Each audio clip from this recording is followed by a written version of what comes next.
listening to Mile High Insiders with Nick Kendell and Luke Patterson. Head on over to milehighhuddle.com for all things Broncos. Now, it's time to find out what's going on behind the walls of UC Health Training Center. Alrighty, and give it a few seconds to breathe. Hello, everybody, and welcome in on this beautiful Saturday afternoon. At least it's beautiful here in the east side of Iowa. I am Nick Kendell, along with Jon. Jon, welcome to the screen. You've been behind the scenes here for a bit, but you're making your first appearance. Talking some football on the Mile High Huddle. Yeah, it's great to be here. I was very pleased when you gave me kind of the offer. And it's just one of those things where, I've been in the chat for so long. It's exciting to actually be on the screen now. And we'll be actually speaking to some of the people in the chat. And it's going to be a fun night. Yeah, so Luke has the night off. I think it's his anniversary today. It was either his anniversary or his daughter's birthday. I know he had got off 1 week for one of those. I think it's the anniversary today. I think so. I remember. So we're how long? No idea. Either way. Cheers up, and unfortunately, I know we have the Knicks beer fund for everybody in there, but folks, I will not be drinking today because I have an ulcer. Ouch. A lot of stress, all the moving stuff, and I got an ulcer, so I'm going to take it easy. Antacid, Pepto-Bismol, all been my friend. So, but anyway, enough about me. I'm doing okay. If you see me wincing, though, just bear with me. I'll pin through it. But this is Mile High Insiders today, I believe. I've missed the last two shows because of the moving and everything, but I'm going to be your host today, Nick Kendell, and with Jon. You guys can find us on Twitter at Nick Kendell MHH and at Jon K MHH. You can see it on the screen there. That's K-A-Y, not just the letter K. Make sure you subscribe to our show wherever you listen to podcasts, and leave us a rating. Also, don't miss out on all our great off-season content and soon-to-be preseason content at My Huddle of Sports Illustrated. This is the Overtime Podcast Network. Illustrated. So I've been gone for 2 episodes now. I'm already kind of mushing up my words, but we're talking about one of my players that I'm most intrigued in this upcoming season, and somebody that we've had a little bit of back and forth about. Jon, you don't seem like somebody who's going to have a lot of, conflict. You're a pretty easygoing guy, but one area where I feel like we definitely can butt heads is Broncos' second-year tight end, Noah Fant. He is obviously Broncos' first-round pick in the 2019 draft, 20th overall, and came in last year. Kind of up and down. They obviously had the rookie struggles that you're going to see with a tight end, but had a pretty darn good season considering just how, horrible the Broncos offense could be at times. From the quarterback play to the offensive line to the play calling, Noah Fant had flashes. He was a really fun player last year. If you watch his highlights, you see a guy who has incredible potential. You see the athleticism out there. So I guess that's the big thing for this chat today. Noah Fant, 2020 expectations. What's he going to be? Is he going to be good? I know that I'm definitely a bigger fan of him than you are. You have your doubts. Yeah, it's one of those things where, again, I think I went into this process from that year not expecting a tight end to go in the first round. I really don't value a tight end in the first round as much as most people. I think that a tight end in the first round goes to a team who's drafting at the end of the end of the draft, or maybe they trade up, something along those lines. But again, it's a team that's so close to actually being able to make it to a Super Bowl run. When it comes to Noah Fant, I felt like first round use was not correct. By the time it takes, again, from what I'm hearing, it takes about 3 years for a tight end to get their full development. And by that time, I feel like we're going to get one great year out of him when he's fully developed. And then we have that 5th-year option where, I'm just not sure it's going to be worth the money at that time. And it's one of those things where I also just saw a person who was very athletic. Like you said, there's a lot of different bursts of, hey, I'm seeing flashes of some greatness here. Houston, that game he was performing. He's performed plenty of times really well. I just haven't seen it consistently. So again, it's one of those things where I saw it over a course of 2 games. I don't think most of your yardage should come from 2 games. And again, he had a lot of yards per after the catch per catch, but it was just too little, not often enough. Yeah, so definitely we want to get to the chat here. We'll definitely be getting into some more Noah Fant talk here because obviously maybe it's just me being an Iowa homer here, but I have a little bit of a different take here. We got Terry Randall here, Kevin Peterson, good to see you, Robert Skinner, James Campbell, obviously, Charlie Beagle coming in against Nick. I'm not sure what that's about, but we got some people calling for you here. David Schlosser Jr., a beast. So, guys, this is Buana Beast, obviously, putting a face to the name there. We got Andy Rock Lovato. Hello from Kansas. Rock on. Robert Caslow, always coming in. Robert, we love you. What's up, Broncos country? We got Zachary's Web Design. That's great. Ryan Harris coming in here. Man, we got a lot of you guys. I missed you guys. Do we have Nick's Pepto Fund? Thank you so much, Terry. Yeah, that would be very hilarious. I might not be the healthiest if I just started doing the Pepto like that, but that would be very fun to see that pink goo there. Chad coming in, Boss Man, to commemorate John's pod debut, $50. So that's great. John Libbick coming in. What's up, Beast? Hey, John. Ryan Hamilton. So yeah, we got a lot of good names here. We have Pabby coming in also. So that is we got a lot of good names. So guys, I jumped down here, so hopefully I didn't skip anybody, but we appreciate everybody. Welcome in on this Saturday night. Coming back here now to Noah Fant. I understand what you're saying. I think we need to your first point about drafting a tight end in the first round, I agree with you to an extent where it's a position where I don't typically value it in the first round.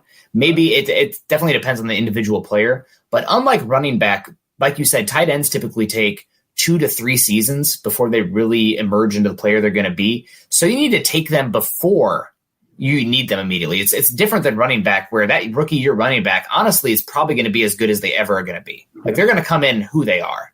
With tight end, though, you kind of have that curve, and it's honestly what's perfect about Noah Fant is that he's curving the exact same as Drew Lock. So they're going to both hit like what they're going to be at the exact same time. And it just makes so much sense to give him another weapon.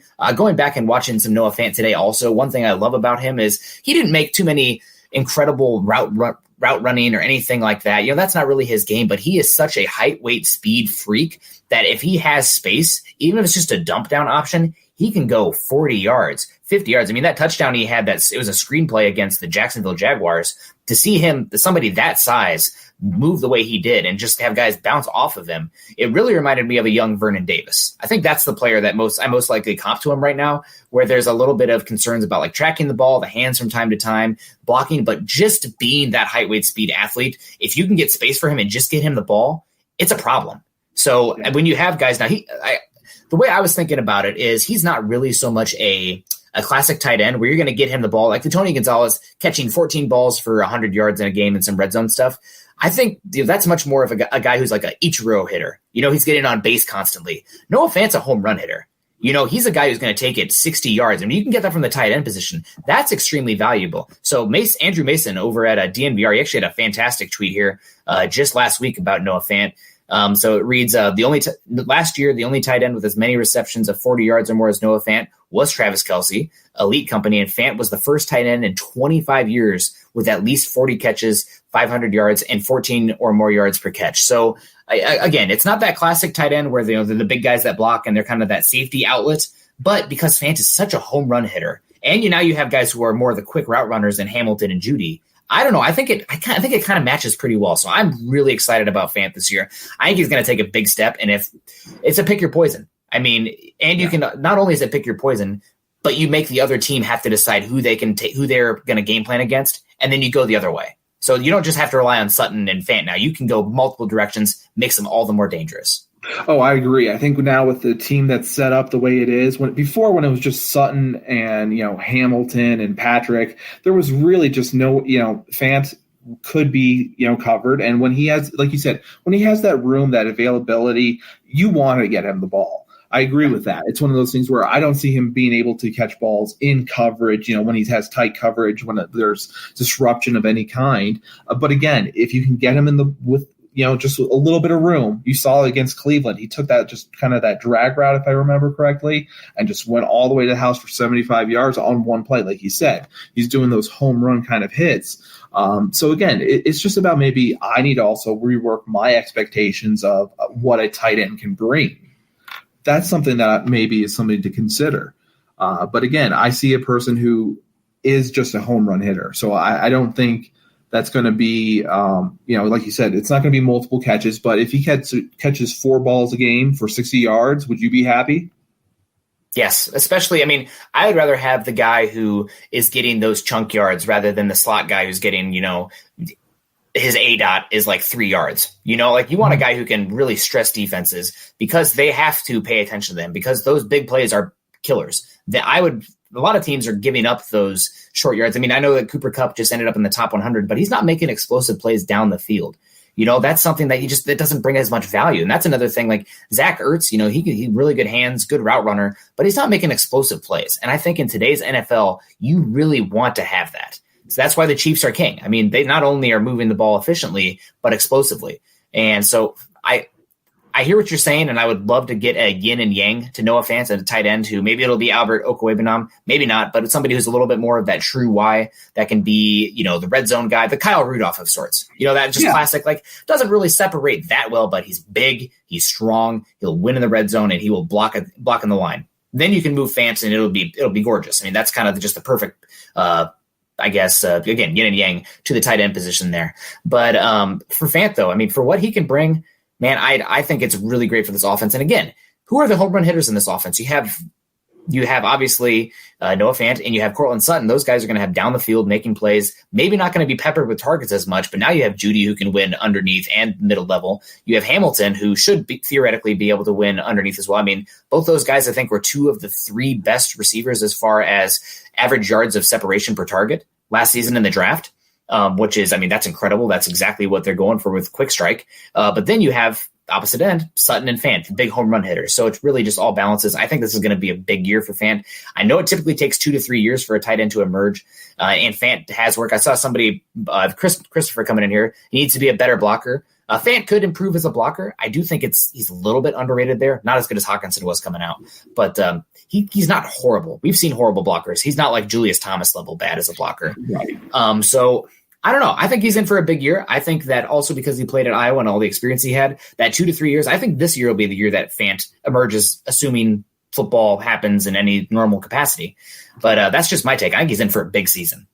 Yeah, and I think it does change quite a bit from when I first made my assessment to now because, again, Jerry Jeudy, KJ Hamler, now it's not so much focused on just Sutton over the top and kind of Fant taking those 20-yard routes where now there's going to be more open space. So I agree with you there. Let's go to the chat, though, for a little bit and say hello.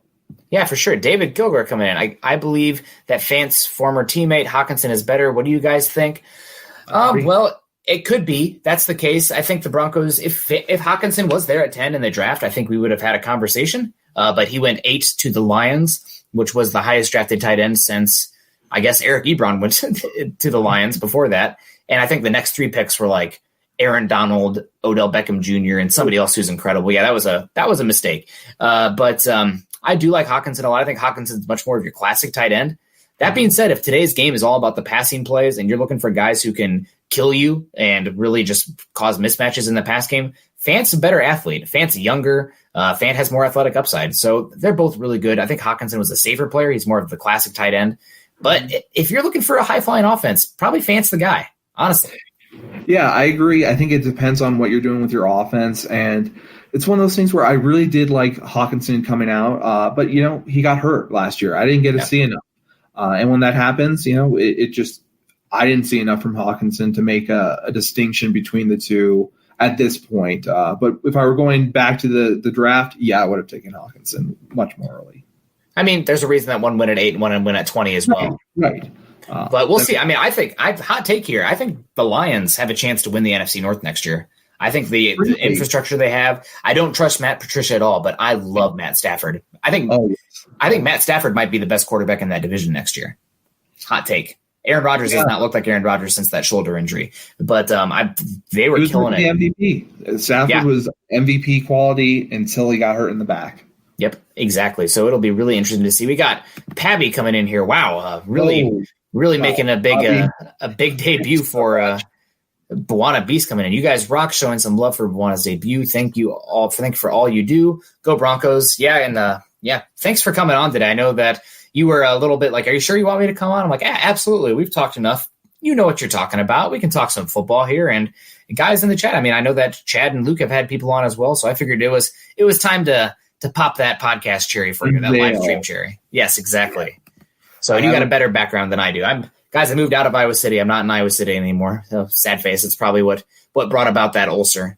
Right. So, but yeah, no. Coming back to Fant, do you believe that the team moving on from Jeff Heuerman has any impact on Fant's role this season, or was that negligible? I mean, that was just kind of it was going to happen anyway. Fant was still going to have a big role. Heuerman being there or not doesn't have any impact. So I liked what Heuerman brought in terms of being able to catch those balls within that 10 yards. He got his head, he turned it around quickly, made the catch. He got tackled immediately. But if they needed to do it for a simple 4 yards and that was the design for it to go to the tight end, I would trust Heuerman. However, again, it doesn't really have much to do with Fant, I think, at all.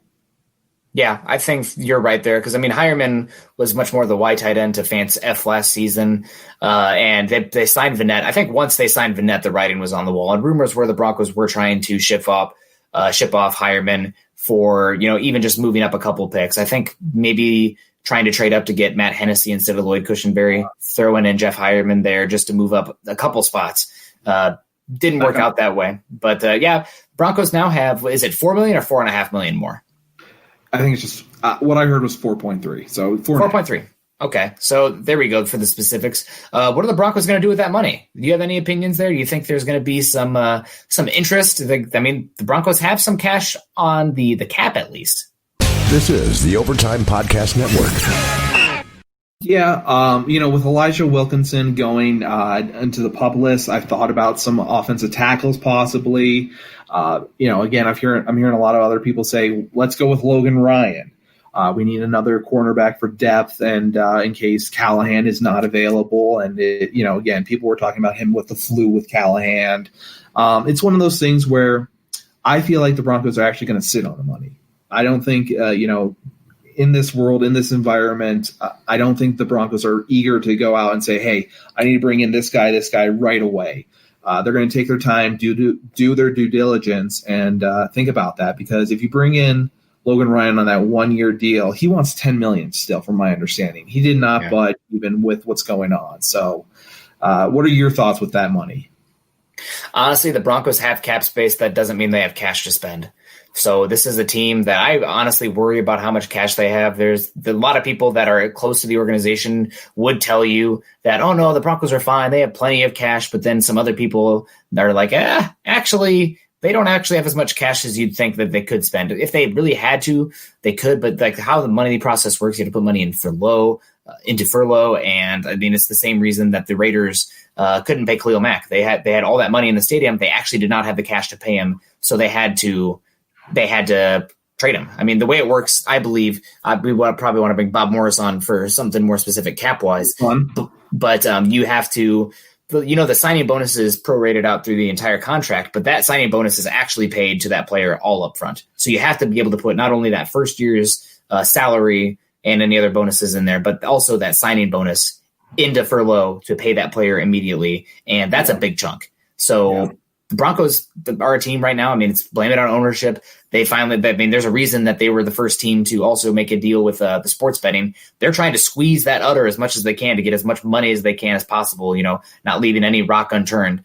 But I think also because of the C word that we're not supposed to say, how much money the cap's going to be the next year. Who knows? That $4 million, if you can roll that over, maybe that saves them. Maybe next year they can keep Jarrell Casey instead of having to cut him because they were able to save that $4 million. So I think they're going to be conservative with it. I agree wholeheartedly. I don't know the financial situation with the Broncos right now. It does not feel stable. Just from an outside looking in, and again, it just feels like the trustees, it just isn't transparent at this point. It's just one of those feelings. Obviously, the Broncos they're worth X amount of dollars, but that doesn't mean they have that type of money to spend. Again, so like you were saying, I agree, essentially. Okay. Anyway. I'm good. No, I'm good. It was happening. Did we get to Kevin right here? Yes, of course. Oh, we haven't. No, we haven't. No, let's get to it. So yes, Kevin, here is my face. I usually do have scruffy, feared look, but tried to style it, did not go well. But anyways, you can see the dimple, so we're smiling. That's the moneymaker, right? Right. And James Campbell has a really interesting question coming in here. Perfect. James, obviously, always a good facilitator of conversation. I've known him for years from different sports pages. But do you think the 2019 draft was more luck than process? And then he also continues on. So right here, say the Broncos get Locke at 10, Reisner at 41, and no trade to the Steelers or Bengals, and then draft Foster Moreau in rounds 4. Are they better? Multiple ones here. Are they better or worse off despite the better process?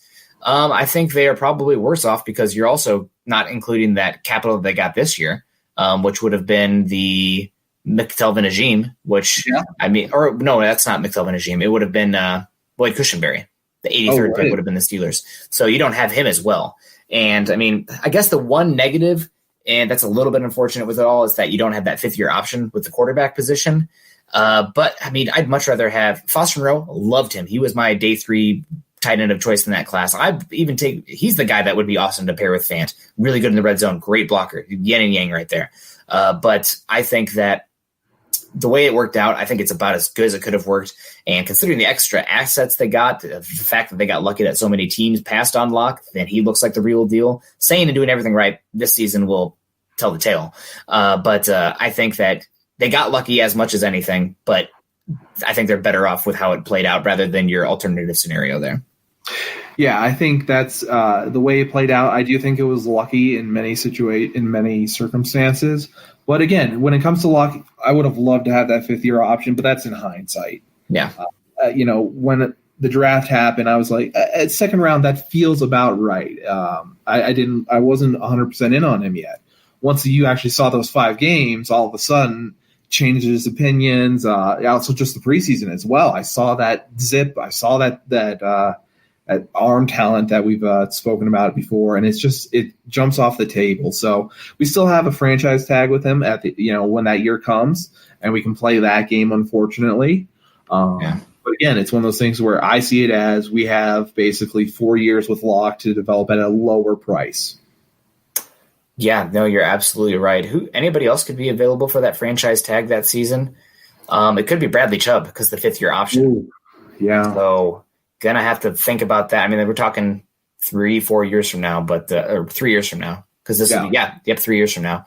So let's assume that Bradley Chubb plays well enough here to get that 5th-year option and he stays healthy. So that's living in an ideal world here. Terry Randall coming in, the beauty of the beast, # Broncos world. You're going to make him blush, guys. You better knock it off. No. Yeah. Otherwise, you're going to make me hurt. And then we got Mundungus Creevy. Yes. You don't know Mundungus. I don't know how to pronounce the last one. For a little bit. Yeah. So I get to work on that beard. Yes, I know. I'm so sorry. I had the scruff like I was telling you, but didn't go as planned when I shaved. Yeah. But it's good to see you, Mundungus. I hope everything's going well. So let me see. We got Nick. Nick, are you Beast as a favorite guy? Because I know Chad's been trying to get him on for a while. He hasn't been doing it, and here you just asking me does it. So I guess you're asking there. Why didn't I do the the Wednesday superstar thing or something like that? Yeah, I think that's what he's asking. Okay. It just came down to timing. This felt right. And it's one of those things where I just felt very comfortable with Nick, and this was something I was looking forward to, especially on a nice Saturday for me, and it was just perfect timing. So for me, it was just, that's how it was, and I would be delighted to do other podcasts, when I need to fill in or anything like that. But for now, I'll still be in the background. I'll still be, also sometimes saying hello. So we'll see what happens, and let me know how you like me. Nick, you're ornery, my brother. Well, that's probably Ursula the Ulcer talking. So I plead the fifth in that regard. But I see you, Ryan. I appreciate you. Let me see. So, got more comments here about Jeff Heuerman gone for $4 million. Good riddance. So I guess we still have some tight ends here to cut. Jeff Heuerman, I think in a normal year, which it's not because the C word, you might see Heuerman still battling here. And also if the Broncos contract process didn't play out, it did. Maybe you don't keep Vannett because then you could keep a comp pick. Just how many contracts they signed this year, that's not in the cards. They're not going to get any compensatory picks for this next draft cycle. But I think because of that, trying to push the cap there, getting down to 80 instead of the 90, 93, the 90 that they were going to be, I think that's a big move for them. So it's unfortunate, I think, for Heuerman. It's unfortunate they signed him to that deal last year. Granted, the way the deal was structured, it was built so that way they could make that move. And 1 year, but he had a bunch of also playtime incentives as well. Been hurt, never really lived up to the hype. He was better than the Broncos' second-round pick that year in Ty Sambrailo.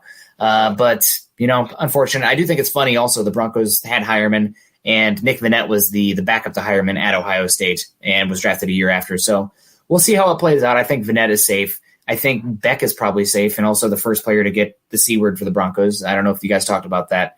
But I think those three definitely make it. After that, probably also keep an Albert Okwuegbunam, and there's your tight end room. Mystery solved. Yeah. And do you actually think any team's going to go out and get Heuerman? I've been hearing people say to me, oh, Heuerman's going to go to the Patriots. They drafted tight ends. They did the year before. I don't see the Patriots going after him. I really don't see where his market is even at this point. This is the Overtime Podcast Network. Somebody will pick him up. I mean, he's a guy that even if you get a 1-year contract, he'll get a chance because – especially a West Coast team. I mean, been in that Gary Kubiak offense. I could see potentially the Cleveland Browns going after him. I could see potentially the maybe the Vikings going after him, maybe another West Coast team. I mean, he's got value out there. He's just, because of the roster math, the numbers he had, and also just how the Broncos tight ends stack up this season, didn't make sense. But he'll get another chance somewhere else. Yeah. So we got Chris Hernandez.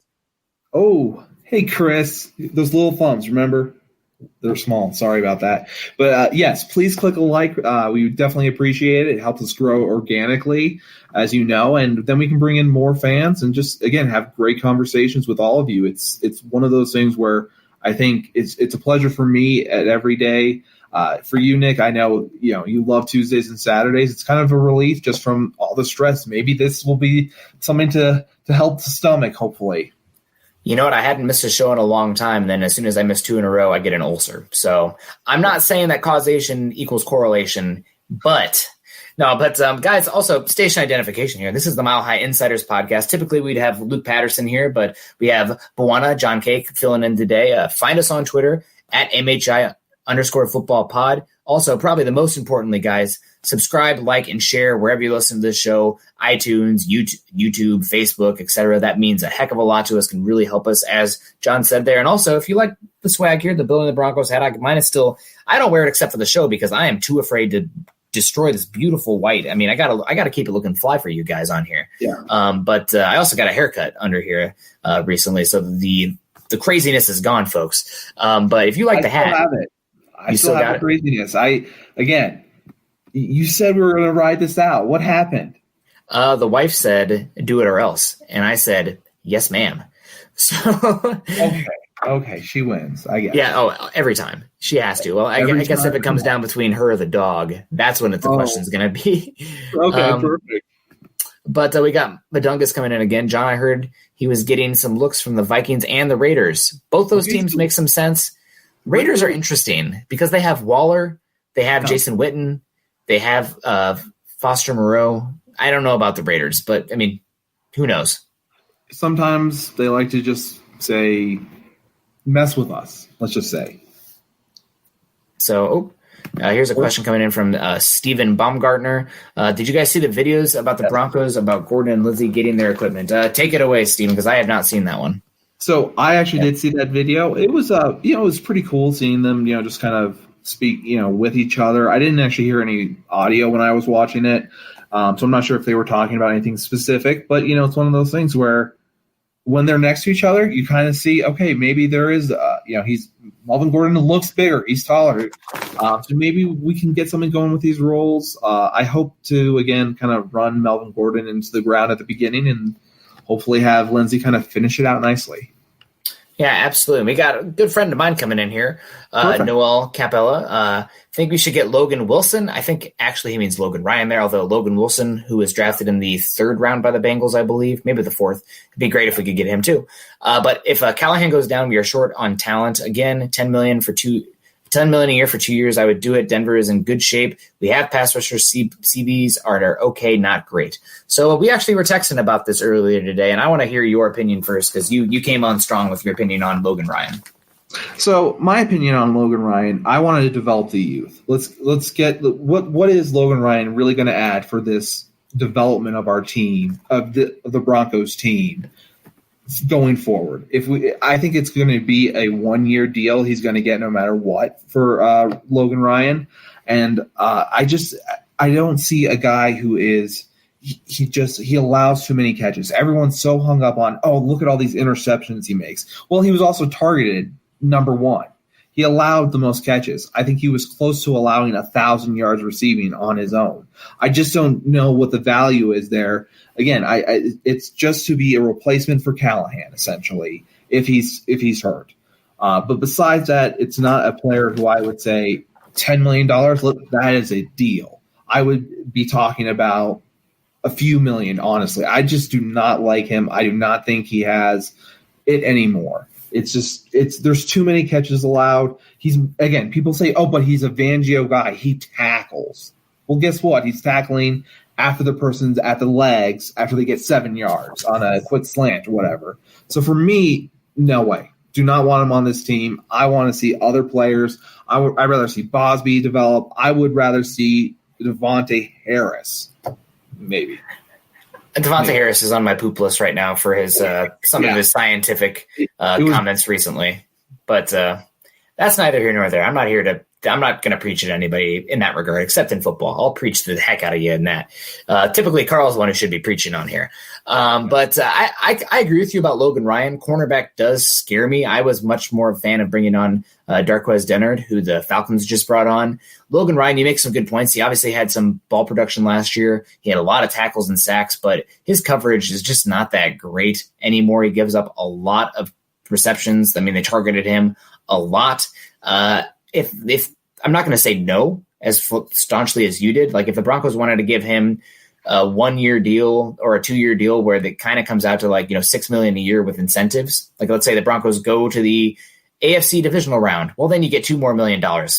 God bless you, Logan Ryan. You're probably a reason for that. But as far as the $10 million that he's looking for, especially with how cornerbacks tend to fall off, that makes me nervous. I don't know if I'd be spending that money. That $4 million, I think you'd probably even be better saving it and rolling it over. The Jeff Heuerman extra cap. Yes. Yeah, I agree very strongly there. And, I let other teams sign Logan Ryan. I don't think he's going to get much. I don't see a market for him really turning around anytime soon. So we got Boss Man commenting here, I believe. Smash the like button, Facebook. He's talking to you guys. And then also on coming in again, smash the like button from the YouTube account. So we got George coming in here, questioning here. If Ojemudia doesn't win the second boundary corner, who would you like to see there? And I think you kind of already teed it up. You said the name who would make the most sense as the second boundary corner. Yeah, I like Bosby. I mean, personally, if that's who you were thinking as well. Yeah, it's just one of those things where I believe he has some talent. I'd like to see what he can do. Obviously, there's risks there with his neck. I really haven't heard any reports, though. I've only heard outside people saying, well, we're worried about his neck. I've never heard anyone within the Denver organization say this has an effect going into this season. And I think if there was, they would have let us know, honestly. I don't think they would have also brought him back in because he didn't do an RFA, if I'm correct. He was signed. Yeah. So for less than the RFA, I think. Yes, that's true.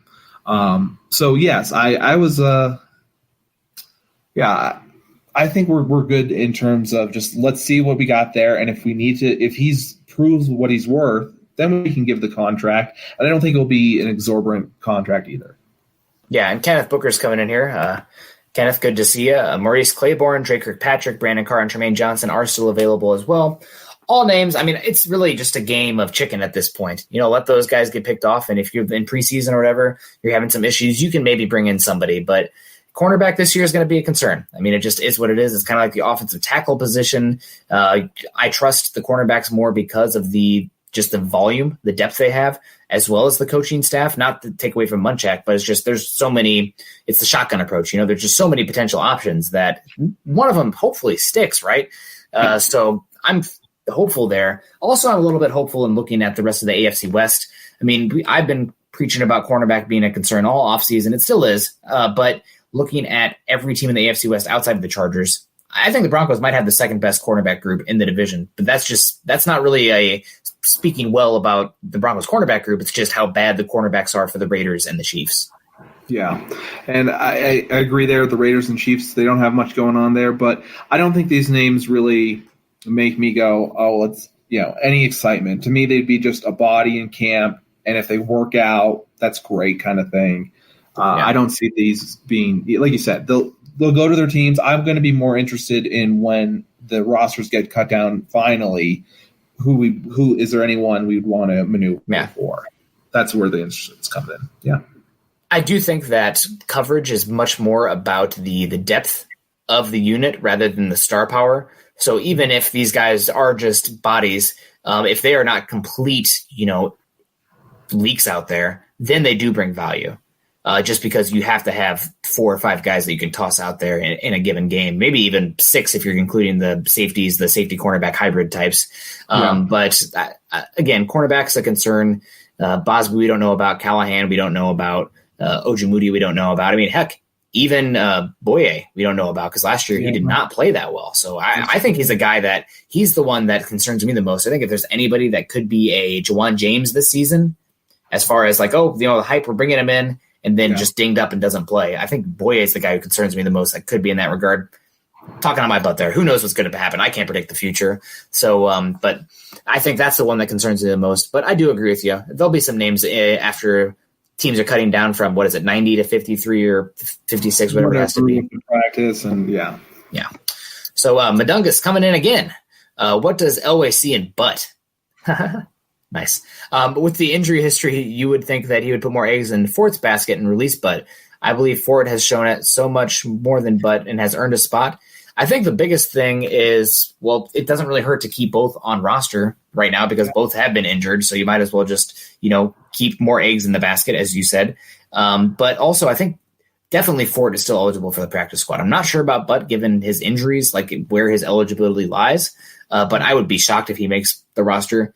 But you spent a 5th-round pick on him, and he was really talented in college, so it's worth keeping him on, rehabbing him. It's not like he's doing the wrong things. He's working hard to get back. So even having that guy in the tight end room has some residual effect on the guys around him. But I mean, the big thing with Ford, yeah, exactly. I mean, he's a vet, and not even, but he's hardly played. But as far as how much he did at Michigan, his father was a football player. His grandpa was a football player as well. So it runs in the butts. I think that because of Ford's practice squad eligibility, it's not as big of a concern for me. Now, I'm just going to grab a quick comment here. I've seen this a lot. People are saying we took, but a few picks before George Kittle. One pick. It's one pick. Okay, so it's even worse. However, I always feel like that's hindsight. But you were in Iowa, you were a little closer to Kittle, if I'm correct, at that time. Were you? Did you? Oh, yeah.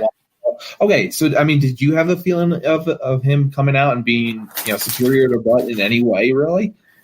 Honestly, no. I thought he was a better blocker, and I thought he had more athletic upside. But honestly, Kittle was the guy who was injured like crazy in college. I mean, he injured constantly. Also, there was some talk, so he was kind of a little bit of an oddball, march to the beat of his own drum, which, as you've seen with the spotlight on him, he's a little bit of that WWE wrestler mentality, which is fine. But Kittle, I mean, he's as much a shock as anybody. You're definitely right about the hindsight bias. It sucks. I mean, how good would this Broncos team be if Kittle was that pick instead of But again, would he have worked in this situation? Would the environment in Denver have been perfect for him? Would have been good for his family? That changes everything. It's just It's not as simple as just saying, oh, we're going to swap the teams. He's going to have different relationships with people. And maybe he had a different tip from someone that really spoke to him and made him kind of just go, this is how I have to practice to equate to this great level of being a top tight end. So I think it's always, again, like you said, hindsight 2020. And also, he doesn't have Kyle Shanahan, which is a big thing because you're talking about one of the best offensive minds, one of the best schemers right now. Kittle is no doubt great, but also those guys are schemed open. I mean, there's a big reason that the 49ers went with Brandon Ayuk in the first round last year, and they said that he was their number 2 receiver on their board, I believe, because Ayuk's not a good route runner, folks. I mean, just call it as it is, but he's long, he had really crazy arms, kind of like Slender Man out there, and he's good after the catch. So if he can't get himself open, but you can scheme him open, then that's a guy who has some value. So that's kind of with, not saying Kittle can't get himself open, but just I think Kyle Shanahan and that impact and that fit can't be overstated. Right. And I think that's with a lot of teams. And so keep on going. We have. Let's say what would have to happen this season? Let's bring it back to Fant. He's the shining star on our show today. You've been a Fant skeptic, obviously, and that's not the worst thing. I mean, you want to see it to believe it. There's definitely been some highs and lows last year. I remember a few plays last year. Actually, Fant's a little bit petty because I feel like I compliment him on Twitter, but if I ever say anything nasty about him, he'll like it. Like, he'll find it. God bless it. So I said last year, like, oh yeah, there was a play, I think it was week 16 or 17, where he had a catch and he ran backwards behind the first down. Like, all he had to do was lean forward and he had a first down. I think it was against the Lions. And I said, like, I prefaced it like, hey, I love Fant's upside, but sometimes you just don't see the football IQ out there. And he liked it on Twitter, which was like, God bless it. I say so. Like, I'm a big fan. Like, I think your game is great, but just sometimes, like, dude, don't make the extra play. Just get that first down. It's right there. I think it might have even been a second down or something. So, no, he liked that. But what has to happen for you this season for you to change your opinion on Fant? What changes? Doesn't even have to be a statistical output. What needs to happen for you to be a Fant believer and justify that pick? For me, I just want to see him take the next step in terms of technicality, being just more of a technical player. I'm not really in terms of too worried about his blocking skills even. Compared to some of the other people and other skeptics. I think he's improved, did improve throughout the season, so that's something good to see. And I expect him to keep improving. He won't do so much of those holds where it was just kind of his body was turned around funny.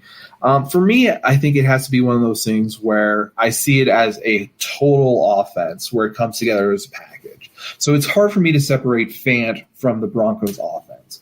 I want him to produce around what he did last year, but with so much more substantial numbers for everyone else. So I think it's a matter of small mistakes going away, focus on getting a few technique things that are just not athletic. It's just a little too much of people saying to me, he's so athletic. There's so much upside. I'd like to see it translate into something where I can say, hey, that is a great kind of route or something. For me, I want him to find the soft parts in the zone, basically. Yeah. I want him to be able to settle down, and then he has the ball and he has some room to move. How much of that, though, and what you're asking for was because of Joe Flacco's inability to manipulate the pocket, buy time, and then find those soft spots in the zone? Because Joe Flacco, I mean, he was so unathletic in the pocket. You see that from Locke. Locke will drift a little bit when he needs to and buy time, and that's when you find those guys that can find those soft spots in the zones and when they can hurt you. So theoretically, you should see more of that this season. Yeah, and again, I think that was early in the season. For me, I just want to see just consistent plays where it's not so much as, like you said, that IQ for me is where I worry. And I think with the right influencers, I just think also with Albert O behind him, he's going to feel a little bit more pressure that if he doesn't perform, there's another guy who's athletic, who's speedy, who has those talents. Well, let's see what he can develop those traits that are missing. So I do agree there's a lot of Flacco there, and it's going to be hard for me to judge. Again, it's going to be a whole year kind of thing for me. Yeah, for sure. That's all good points there. I am very curious to see what he's going to do. I mean, and there's so many mouths to feed. This looks like a team that's going to be built more as a run-first team this season, hopefully not too far in the future because it's 2020. But that's something, I mean, when you pay Gordon, you already have Lindsey, you have the defense. You have a young quarterback. You have questions at tackle. A lot of these things point to a team that's going to be and rookie wide receivers that typically take a year or two. All these things point to a team that's going to be balanced, if not run-centric. I mean, granted, I think there was only one team last year that ran the ball more than they threw it, and maybe two. Maybe it was the Ravens and the 49ers. Those are the only two teams that stick out to me as possibly doing that. But I think that hopefully in the future you'll see more of a pass-centric team. I think that's the way you need to win in today's NFL. But it'll be interesting. I'm a big fan of Fant. I think he's going to have a good year. I guess, okay, so you don't really like Fant as far as that pick in the first round. Where would you rank him in amongst the tight ends in the NFL right now, though? Is he already a top 20 tight end? Because I think he probably is. And it's based just on his athleticism. But that matters. That's part of the equation. I agree. It's part of the equation. It's I'd have to take a look at the list, but it's you might be right. Probably top 20. I would probably agree with that. I think if he went in the second round, I would feel completely different. It was just the first round for me being a little bit shocked, I thought. And I think that's just carried over for me personally. I want more out of that first round pick. But again, if he was in the second round, it might change my whole perspective, honestly. Well, just flip him and lock. So if we flip them, I think I'd be actually quite, hey, that's a great season, 40 catches, set some records. But it's one of those things where that it just did not settle well with me. And but I agree, he's athletic. He has the talent. I think it's going to home run threat. Agreed. I think he proved that in Cleveland and Houston. The other games you're going to see about 40 yards, 50 yards a game, though. So it's just a matter of, are you comfortable with someone being able to just be a big play guy, or do you want someone who can be, a first down kind of mover? So that's what I typically like out of a tight end, someone who can just help you move the chains and continually. I'm not looking for that home run threat from them, but again, if he can really produce it, let's go for it. And I think, again, this is coming back to the Henry Ruggs argument all offseason, but because of Fant's athleticism and the speed he brings and the explosiveness, even when he's not touching the ball, he's making an impact. Right. Because you have to pay attention to him, because teams do not want to give up those home run balls. That just kills them. That kills them. So I don't know. I hear what you're saying as far as the classic tight end, the big guy with red zone threat, catching the ball, falling down. But having a guy as unique as Fant in that skill set to bring what he does, there are not many guys with that skill set. Let's just call it as it is. I think that is super important and valuable. So it's going to be an interesting season for Fant for sure. We got one more super chat here before we get out of here. Perfect. I got to take some more of some Tums here, folks. With the new practice squad rules, are we allowed to move a coach to the practice squad? Maybe McMahon. I don't think that is the case. Honestly, I'm surprised no coaches have opted out because of the health thing going on right now. Yeah, that's a good point, especially since a lot of them are older. Really, they're in their 70s. A lot of these guys, they've been diehard, football coaches for years, and it's one of those things where I agree, because we've heard a lot of different coaches, like Kubiak, for example, at the time when he was here, had heart issues, Houston, heart issues. I expect that to be a lot with a lot of different coaches, because it is a stressful job. It takes all your time, and sometimes you got to worry about your family as well. And here's a great post, come back to our point from earlier. If the Ravens could go back in a time machine, they'd probably choose Lamar Jackson over Hayden Hurst too. Obviously, they traded Hayden Hurst to the Falcons, and the Ravens took Hayden Hurst in the first round and then traded back up for Lamar Jackson. In the end, it comes out in the wash. They're not too upset about it, I'm sure. It's just the way it worked out. And you know what? Honestly, sometimes it's better to be lucky than good. But guys, I was the lucky one today, joined by Buana Beast, John K, MHH. Follow him on Twitter. John, what do you got the rest of the night? For the rest of the night, it's just going to be relaxing, and I'm just going to watch some TV shows, maybe some Star Wars movies. Which one? What about yourself? You know what? I think I'll go with episodes. Oh, shoot. On the spot. Yeah. Let's go with 7, actually. 7? Okay. No. Wait. 5. Is Empire Strikes Back? Yeah. I was trying. The new ones mess up my mind. So 5. For sure. Well, I am going to go check and see how the puppy's doing. He's been quiet, which is pretty darn good, and just load up on antacids and sit in a corner. No, I'm just kidding. I'll probably eat some. I've been living on grilled chicken and saltines and berries, which have been helpful. So thank you guys so much for coming on today. Jon, thank you so much for joining us today. But that's about wrapping it up. We're going to be a little shorter today, but that's not the worst.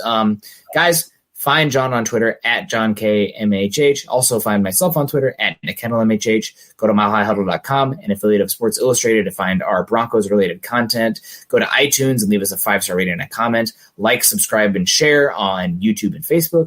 And your support can help us continue to bring you our Denver Bronco deep dives. You can follow the Mile High Insiders podcast and all our other great audio content by subscribing to the Huddle Up podcast wherever you listen to these podcasts.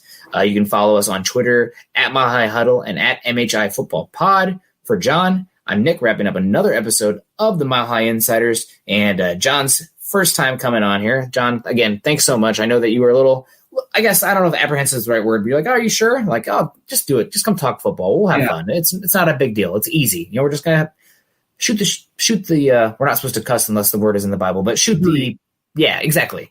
Shoot the bird. But thank you guys so much. Appreciate you all. Have a great rest of your Saturday night, and I'll be back on Tuesday. Yeah, be safe. Gosh, please be safe. And as always, go Broncos. Take care, guys. You've been listening to the Huddle Up Podcast. Join Broncos Country's deep divers at milehighhuddle.com to keep the conversation going.